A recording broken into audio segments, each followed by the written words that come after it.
Yeah, I think all those things are tools to try to break out of the ego, right? It's all the problem that most people have is they think about themselves all the time. And the worst version of it is extreme narcissism, and sociopathy. And then the best people are the people that think about others more than they think about themselves. Those are the people that we admire the most. The people that genuinely think about other people. That's right. A lot. I think one thing that I really genuinely do try to do is I try to not think about myself. Yep. I think about things that I must do. I do think about things that I don't like that I did.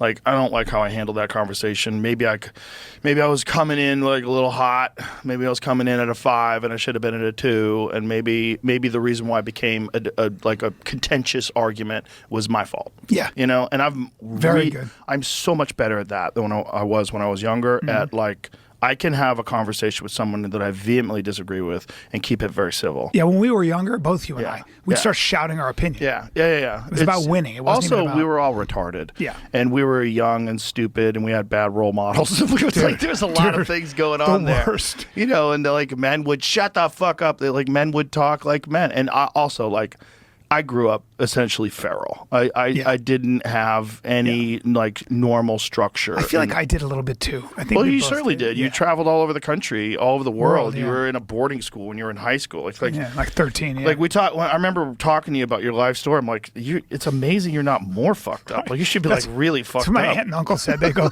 we just can't believe you're not in jail or fucking on drugs. I was, Well, you became the best thing for someone who's fucked up, which is a comedian. Yeah. Right. My parents were awesome though. They loved the shit out of me. So that was a huge part of it. They're not bad. Look, it could have. My parents are nice too. It could have definitely been way worse.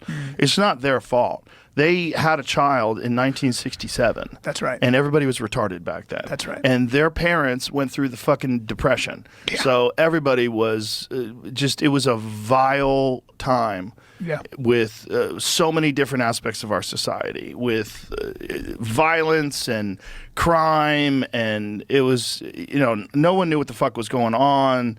They had just killed Kennedy. It was it wasn't a time. World War II was fresh, true destruction. Fresh. Vietnam genocide. was ongoing. Yeah. Right. So it was a time of great confusion, and I don't think you could ever compare. It's like. And we go back and we think about things that happened in the year 1200, the barbaric conquests of cities and sacking of countries by the Mongols and all this crazy stuff.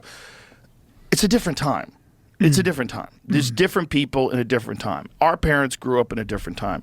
We are growing up in the most strange time because this is coming out of this barbaric sort of primal history and recognizing in some strange way that we're more connected than ever before. And the electronics are bringing us connected, but also disconnecting us at the same time. So there's this bizarre struggle for interhuman communication and personal communication and learning how to in exchange ideas with people and talk to people in a civil way while you're also you're more informed than ever before.